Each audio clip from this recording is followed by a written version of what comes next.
인간의 위대함은 무엇을 보면 알 수 있을까? 여러분 한번 잘 생각해 보시길 바랍니다. 인간의 위대함은 무엇을 보면 알 수 있을까? 한 사람의 인생이 무엇으로 평가될까? 그 핵심이 무엇일까? 많은 것 있을 수 있겠지만 한 세 가지만 꼽는다면 이런 것일 것입니다. 그 첫 번째는 비전입니다. 비전. 꿈이 무엇이었는가 하는 것이죠. 비전은 보는 것이죠. 비전은 하나님의 시각으로 멀리 내다보는 것입니다. 동시에 내 내면 세계를 하나님의 시각으로 깊이 바라보는 것입니다. 내 안에 숨어있는 하나님의 가능성을 보고 또 이 비전은 내게 많은 깨달음의 기회를 갖게 해줍니다. 이 비전을 품은 사람은 하나님께서 열정을 주시기 때문에 그렇습니다. 자, 이 깨달음은 만남을 통해서 가능한데 하나님과의 만남이나 말씀과의 만남이나 좋은 책과의 만남, 스승과의 만남, 너와 나의 만남을 통해서 이 비전은 점점점 심화되어져 갑니다. 우리는 눈에 보이는 대로 보는 것이 아닙니다. 우리의 생각대로 보는 것이죠. 12 정탐꾼들은 가나안 땅 시차를 40일 동안 했습니다. 그리고 가나안 사람들에 대해서 이야기를 이렇게 합니다. 10명은 뭐라고 했느냐? 가나안 사람들이 엄청나고 장대한 거인이다 그랬습니다. 그러나 2명은 메뚜기라고 보았습니다. 메뚜기. 그러니까 우리는 눈에 보이는 대로 보는 것이 아니에요. 우리의 생각대로 보는 것입니다. 여호수아와 갈렙은 이렇게 말했습니다. 그들은 메뚜기라 우리의 밥이다. 여호와는 우리와 함께 하신다. 충분히 이길 수 있다. 그렇게 이제 이야기를 하죠. 이 창조적 소수는 누굴까? 여전히 비전을 품은 사람입니다. 역사는 창조적 소수에 의해서 이끌려가게 되어 있죠. 창세기 13장 15절 16절에 보면 하늘을 우러러 뭇별을 셀 수 있나 보라 그랬습니다. 내 자손이 그와 같으리라. 보라. 비전이라고 하는 것은 비저블, 보다라고 하는 거예요. 보다. 사람이 거듭나지 않으면 하나님 나라를 볼 수가 없다. 하나님 나라를 보는 것입니다. 마음이 청결한 자는 하나님을 볼 것이며 역시 보는 것이죠. 그래서 이 보는 것, 우리의 삶의 전반에 걸쳐서 보는 것이 엄청난 영향을 미치죠. 그래서 한문에 보니까 관자를 이제 볼 관자인데요. 인생관, 가치관, 물질관, 내세관. 자, 올바른 것, 하나님이 주신 하나님의 마음으로 바라보는 것이 바로 이제 비전인데요. 한 인간을 평가할 때 정말 비전, 그 꿈이 무엇이었을까? 이것을 생각해 보는 것이죠. 또 하나는 비전을 이루기 위한 목표의 설정과 기도입니다. 자, 비전이라는 것이 큰 것이죠. 어떤 방향을 이제 바라보게 하는 일종의 이 비전이라고 하는 것은 철학과 같죠. 철학. 또 인생의 목적과도 같은 것이죠. 거의. 그러나 이 비전을 이루기 위한 목표의 설정, 이 작은 단계의 목표의 설정과 함께 그것을 기도 제목화했느냐 하는 것입니다. 기도가 있었느냐 하는 것이죠. 잔 맥스웰은 이런 얘기를 하고 있습니다. 우리 중에 95%의 사람은 자신의 인생 목표를 한 번도 글로 기록한 적이 없으며 글로 기록한 적이 있는 5%의 사람들 중에서 95%가 자신의 목표를 성취했다 그랬습니다. 이게 뭘까? 머릿속으로만 꿈을 꿔서는 안 되는 것이죠. 그것을 이 꿈을 이루기 위한 목표의 단계적인 설정과 함께 그것이 하나님 앞에 간절한 기도 제목이 돼서 성신하게 얼마나 뜨겁게 하나님과 함께 그것을 이루어 갔느냐 하는 것입니다.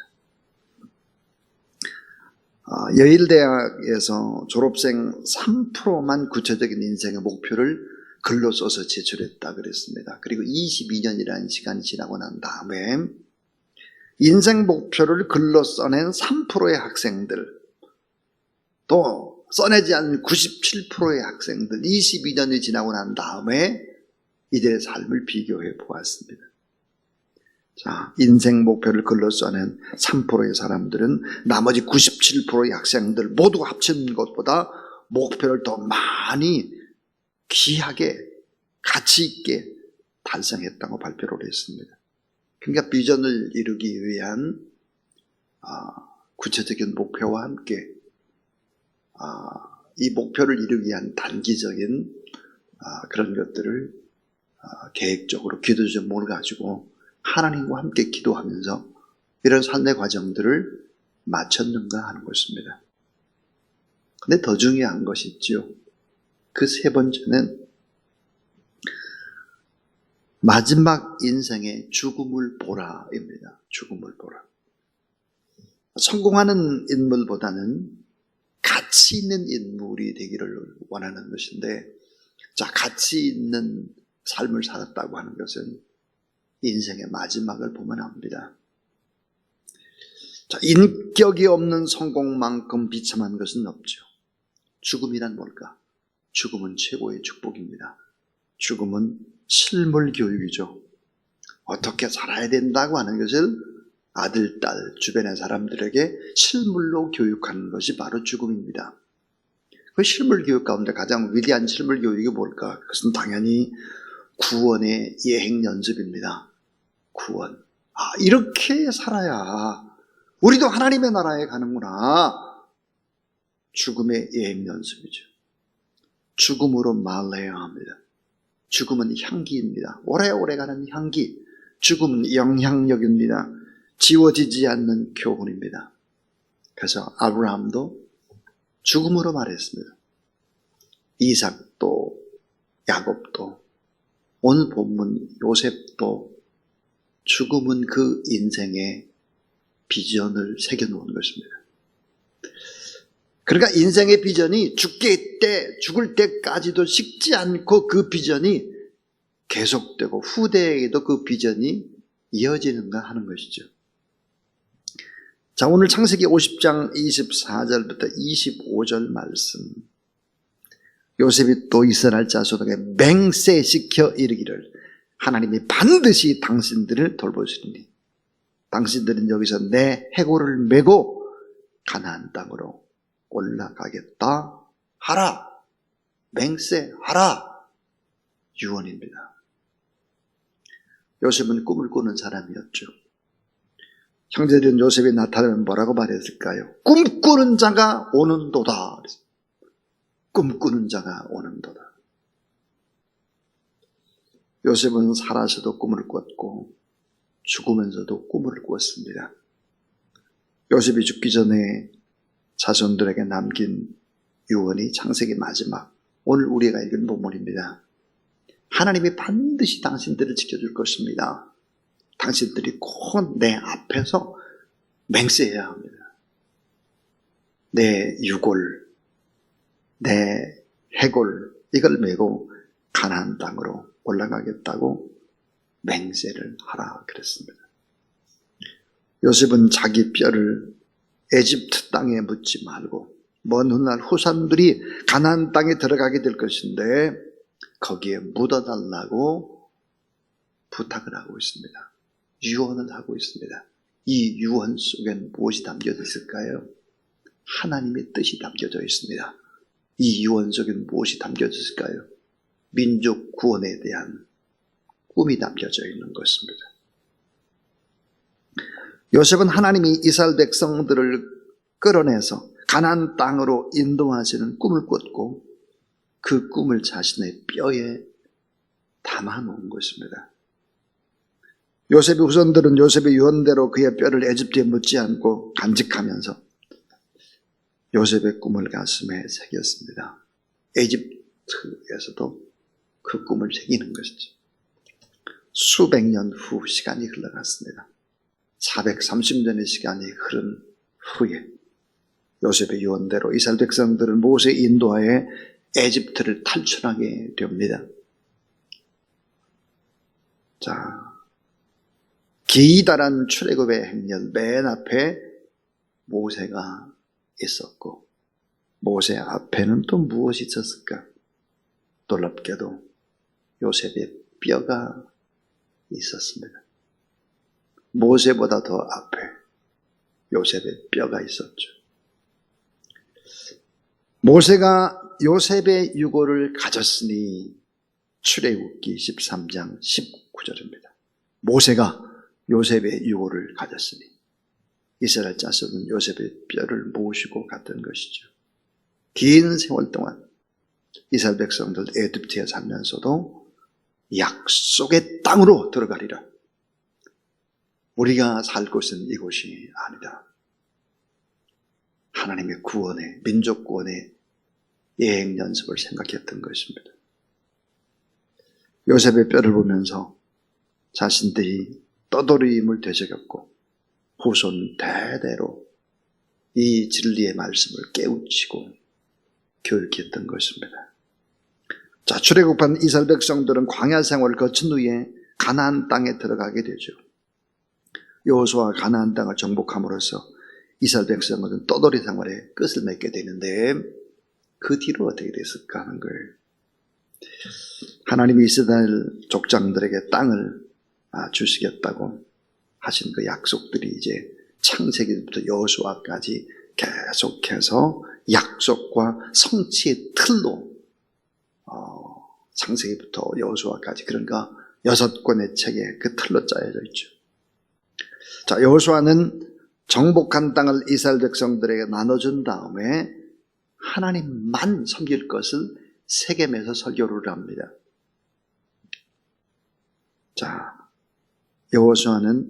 여호수아의 죽음을 기록한 후에 마지막 대목 한 가지 의미심장한 기록을 남깁니다. 어떤 기록을 남겼을까? 그럼 따라하세요.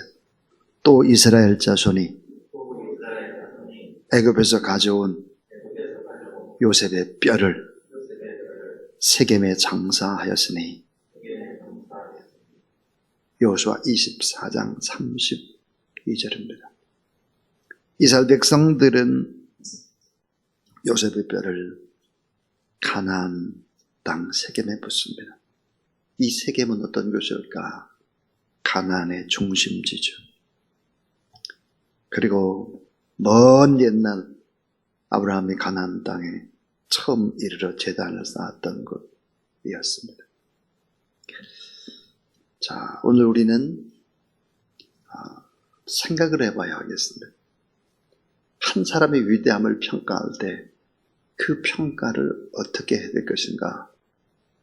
요셉의 연약한 삶, 그 연약함이 얼마나 하나님 앞에 영광이 되고 민족 구원의 역사를 이루는 역설이 됐을까를 돌아보았습니다. 자, 요셉의 꿈, 그 뼈에 새겨 넣었습니다. 뼈, 요셉의 꿈이. 요셉의 후손들은 요셉의 꿈을 가슴에 간직하면서 에집트에서 살았습니다.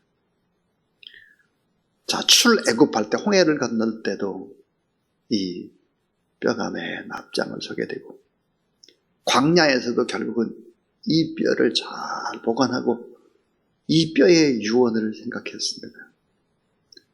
요단강을 건널 때도 가나안 땅 다 차지하고 그 중심의 세겜 땅에도 이 뼈를 묻었다 하는 것입니다. 우리는 꼭 잊지 말아야 할 것입니다.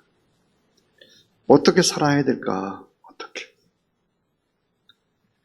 오늘 우리가 하나님 앞에 어떻게 사는 것이 우리에게도 복이지만, 나라와 민족에게도 복이지만 후손들에게도 복이 될까를 생각해야 합니다. 그래서 세 가지를 나눴죠. 비전, 꿈이 무엇인가 하는 얘기. 또 이 비전을 이루기 위한 목표의 설정과 계속해서 하나님 앞에 기도하면서 인생의 과정들을 지켜나지 않으면 안 된다. 이 비전이라고 하는 것은 따라오는 것이 열정입니다. 열심으로 성실하게 하나님과 함께 인생이라는 긴 시간을 짜가는 것이죠. 직조해 가야 합니다. 인생의 마지막 죽음이라고 하는 것은 그 비전을 또다시 이어지게 하는 축복의 통로가 됩니다. 꿈은 계대가 돼야 되죠. 좋은 꿈은 엄청난 무형의 유산이 되고 무형의 재산이 되는 것입니다. 이 사실들을 꼭 잊지 말고 우리가 하루하루의 삶들을 살아갔으면 참 좋겠다, 그런 생각이 듭니다. 저희 어머니가 코로나 바이러스 때문에 돌아가시기 전 며칠 전입니다. 며칠 전에 의사 선생님의 배려로 원장 선생님의 방에서 제 침대로 어머니를 이제 모시고 와서 저희 가족들이 다 예배를 드렸습니다. 예배를 드리고 우리 가족들이 어머니에게 다 한 사람 한 사람씩 어머니에 대한 좋은 기억들을 나누기 시작을 했습니다. 그리고 저희 어머니가 또 우리 식구들한테 다 유언을 남겼죠. 그 유언을 남겼는데 저희 어머님이 얼마나 얼굴이 환하고 밝고 또박또박 말씀을 하시는지 농담으로 그렇게 말을 했습니다. 어머니, 좀 있으면 금방 태어나고 다시 한번 시집가도 되겠어요, 이렇게. 그리고 막 서로 웃고 또 감사하고 또 축복하고 그렇게 하고 돌아왔는데 3일 만에 돌아가셨습니다. 3일 만에. 참 가장 위대한 유산이라고 하는 것이 뭘까? 돈이 아니죠. 돈이 아니고 가장 위대한 유산은 죽음, 그 삶의 마지막의 죽음을 통해서 그동안의 삶들이 비전으로 새겨진 것을 자녀들에게 남겨주는 것입니다. 그런 그 자녀들은 평생 그 아름다운 모습, 꿈을 꾸며 또 살아가는 것이죠. 오늘 창세기 50장 24절, 25절 말씀을 다시 한번 읽고 저는 설교를 마치겠습니다. 요셉이 그의 형제들에게 이르되 나는 죽을 것이나 하나님이 당신들을 돌보시고 당신들을 이 땅에서 인도해내사 아브라함과 이삭과 야곱에게 맹세하신 땅에 이르게 하시리라 하고 요셉이 또 이스라엘 자손에게 맹세지켜 이르기를 하나님이 반드시 당신들을 돌보시리니 당신들은 여기서 내 해골을 메고 올라가겠다 하라 하였더라.